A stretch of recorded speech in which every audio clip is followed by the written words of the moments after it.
Halo semuanya, kami di sini akan menjelaskan bagaimana cara menghitung CAPM dan juga menjelaskan bagaimana cara menggambar garis SML dan bagaimana cara menganalisis saham yang overvalue dan yang undervalue.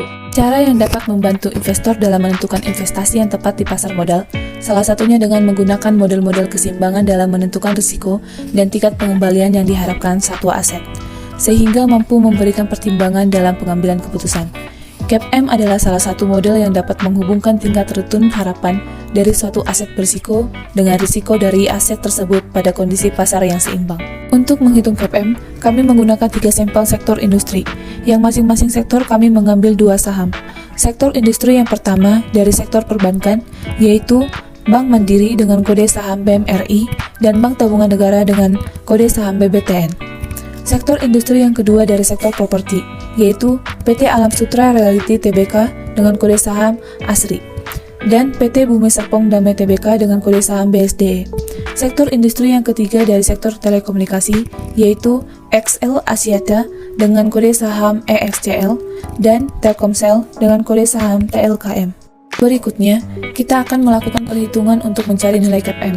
Sebelumnya, data yang kami gunakan merupakan data harian selama 2 bulan, yaitu pada bulan Agustus sampai bulan September 2022.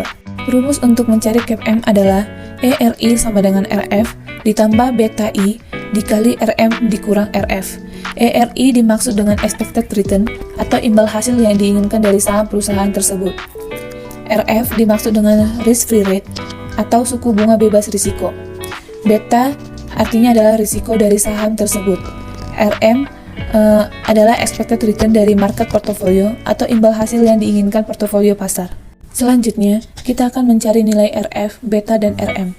Pertama-tama kita harus mencari sumber data untuk menghitung nilai RF, beta, dan RM. Untuk mencari nilai RF, dibutuhkan data SBY yang didapat dari BI Repo pada bulan Agustus dan September. Kemudian, data tersebut dicari rata-ratanya.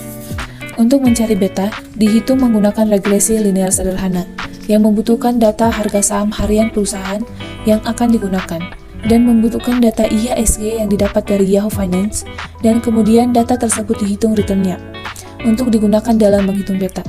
Untuk mencari RM, dibutuhkan data IHSG harian pada bulan Agustus dan September tahun 2022, lalu data tersebut dicari returnnya, yang kemudian akan dirata-ratakan.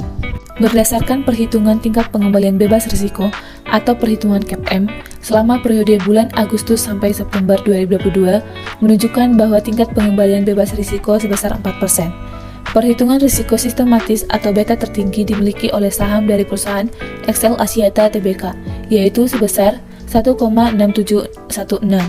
Artinya, saham tersebut memiliki risiko yang tinggi karena memiliki beta lebih dari 1.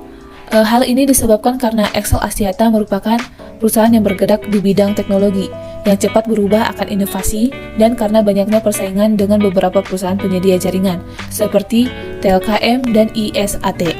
Apabila perusahaan ini tidak mengikuti perkembangan, akan sangat berisiko. Dan beta terendah adalah saham dari perusahaan Bumi Serpong Damai Tbk sebesar 0,3967.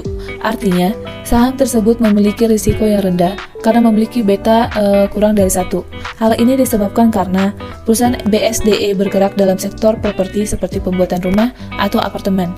Dan hal tersebut dilihat dari karena setiap manusia pasti membutuhkan rumah, sehingga perusahaan tersebut termasuk perusahaan yang liquid.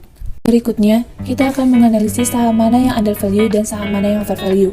Dari ke-6 sampel saham yang kami gunakan dalam penelitian ini, ada sebanyak 5 saham perusahaan yang mengalami undervalue, yaitu saham XL Axiata Tbk, saham Telkomsel Indonesia Persero Tbk, saham Alam Sutra Realty Tbk, saham Bank Mandiri Tbk, dan saham Bank Tabungan Negara Tbk. Kelima saham ini mengalami undervalue karena mempunyai tingkat pengembalian saham individu yang lebih besar dari tingkat pengembalian yang diharapkan. Dari analisis ini, saham yang sebaiknya kita beli adalah kelima saham yang undervalue tadi, karena memiliki pengembalian saham individual yang lebih besar dari tingkat pengembalian yang diharapkan. Dan saham yang sebaiknya kita jual adalah saham Bumi Serpong Damai Tbk.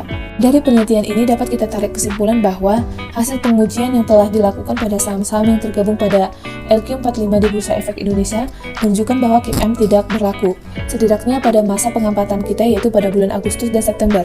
CAPM tidak bisa digunakan karena pengambilan return pasar dilakukan hanya dengan menggunakan nilai IHSG. Pasar modal Indonesia belum termasuk pasar modal yang efisien, sehingga penggunaan IHSG sebagai parameter untuk menjadi acuan return pasar akan mengakibatkan bias. Sekian pembahasan kami mengenai CAPM. Terima kasih.